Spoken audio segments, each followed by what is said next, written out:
আমাদের next destination Surul জমিদার বাড়ি।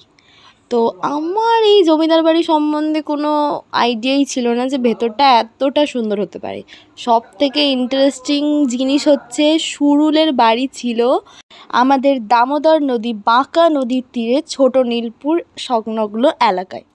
আমরা ওখানে গিয়ে এটা জানতে পারাই তো ভীষণভাবে অবাক হয়ে যাই।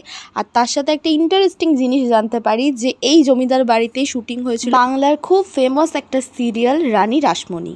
তারপর আমরা চলে যাই কোপাই নদী। কোপাই নদী বলতে যেটা সবার প্রথম মাথায় আসে রবীন্দ্রনাথ ঠাকুরের সেই কবিতাটা, আমাদের ছোট নদী চলে আঁকে বাঁকে বৈশাখ মাসে তার হাঁটু জল থাকে। এই কোপাই নদী দেখার পর পেটে আমাদের ইঁদুর দৌড়ায়।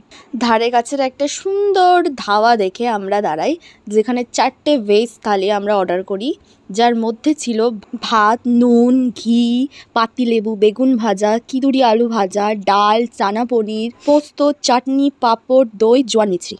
দেখা হচ্ছে সোনাঝুরি হাটে।